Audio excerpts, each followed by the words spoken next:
ಅತ್ತೆಯವ್ರು ಹೇಳಿದ್ಮೇಲೆ ಮುಗೀತು. 4 ದಿನ ಇದ್ದು ಆರಾಮಾಗಿ ಮನೆಗೆ ಹೋಗಿ. ಲಗೇಜ್ ಎಲ್ಲ ತೊಗೊಂಡೋಗಿ. ವಿಶಾಲು ನಡಿ ಒಳಗೆ.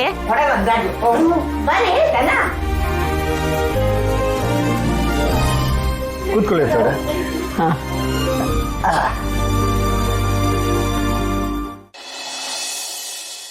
ಮೆಲ್ಲಗೆ ನಡಿ ಮೆಲ್ಲಗೆ, ಈ ಕೋಪವೇಕೆ ಚಿನ್ನ, ಮೆಲ್ಲಗೆ.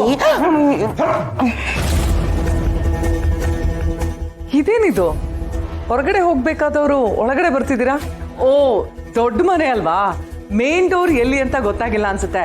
ಆ ಕಡೆನೆ, ಹಾಗೆ ಹೋಗಿ. ಅಯ್ಯೋ ಮೇಡಮ್ ಅವರೇ, ಮನೆ ದೊಡ್ಡದು ಅಂತ ನಮಗೂ ಗೊತ್ತು. ಯಾವ ಕಡೆ ಹೋಗ್ಬೇಕು ಯಾವ ಕಡೆ ಬರಬಾರ್ದು ಅನ್ನೋದು ನಮಗೆ ಗೊತ್ತಾಗಲ್ಲ, ಅದು ಗೊತ್ತು. ಆದ್ರೆ ನಾವೀಗ ಒಳಗ್ ಬಂದಿರೋದು ಗೊತ್ತು, ಹೊರಗೆ ಹೋಗ್ಬೇಕಾ ಬೇಡವಾ ಅಂತ ನಿರ್ಧಾರನೂ ಆಗಿರೋದು ಗೊತ್ತು. ಏನ್ ಹೇಳ್ತಿದ್ಯಾ ನೀನು? ಅದು ದೊಡ್ಡಮ್ಮವ್ರೆ 4 ದಿನ ಇದ್ದೋಗಿ ಅಂತ ಹೇಳಿದ್ರು. ದೊಡ್ಡಮ್ಮವ್ರ? ಲಲಿತಾದೇವಿ ಅಮ್ಮವ್ರು ಬಂದಿದ್ದಾರೆ. ಜೊತೆಗೆ ಸಾವಿತ್ರಿನೂ ಬಂದಿದ್ದಾಳೆ. ಹೌದು, ದೊಡ್ಡಮ್ಮವರೇ ಹೇಳಿದ್ರು ನೀವು ಈಗಲೇ ಹೋಗಬೇಡಿ, 4 ದಿನ ಇದ್ದು ಹೋಗಿ ಅಂತ. ಯಜಮಾನ್ರು ಕೂಡ ಹಾಗೆ ಹೇಳಿದ್ರು. ಅದಕ್ಕೆ ನಾವು ಒಳಗಡೆ ಬಂದಿದ್ದೀವಿ. ವಿಸಲು ನೋಡು, ನನಗೆ ಇದು ತಲೆಭಾರ ಒತ್ಕೊಳಕ್ಕಾಗ್ತಿಲ್ಲ. ನಡಿಯೇ, ಇದು ಒಳಗಡೆ ಮುಗ್ ಬಂದ್ಬಿಟ್ಟು ಬಟ್ಟೆ ಒಣ ಹಾಕ್ಬೇಕು. ಓಪನ್ ಮಾಡಬೇಕು ಬ್ಯಾಗು. ನಾರಿ ಬ್ಯಾರಿ.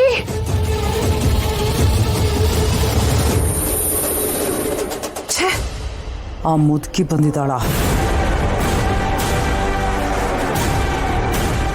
ನರ್ಸಯ್ಯನವರು ಕರ್ಕೊಂಬರ್ಬೋದಿತ್ತು. ಊರ್ ಕಡೆ ಎಲ್ಲ ಕೆಲಸ ಇರುತ್ತಲ್ಲ, ಬಿಟ್ಟು ಹೇಗೆ ಬರೋದು?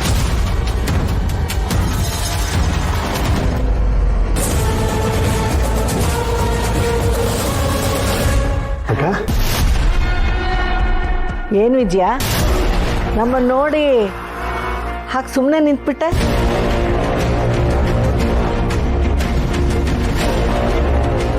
ಯಾಕೆ, ಏನಾಯ್ತು? ನಿನ್ನ ಮುಖ ಸಪ್ಪಗಾಗಿ ಹೋಯ್ತಲ್ಲ ನಮ್ಮನ್ನು ನೋಡಿ. ಇಲ್ಲ, ಹಾಗೆಲ್ಲ ಏನೂ ಇಲ್ಲ. ನೀವು ಬಂದಿದ್ದೀರಾ ಅಂತ ಗೊತ್ತಾಯ್ತು. ತುಂಬಾ ಖುಷಿಯಿಂದ ನೀವು ನೋಡೋಕ್ಕೆ ಓಡ್ ಬಂದಲ್ಲ, ಅದಕ್ಕೆ ಸ್ವಲ್ಪ ಸುಸ್ತಾಯ್ತು.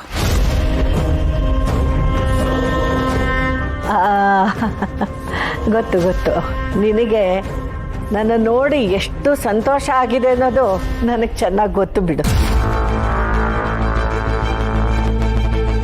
ಅತ್ತೆಯವರೇ, ನೀವು ಸ್ವಲ್ಪ ಫ್ರೆಶ್ ಆಗಿ ರಿಲ್ಯಾಕ್ಸ್ ಆಗಿ.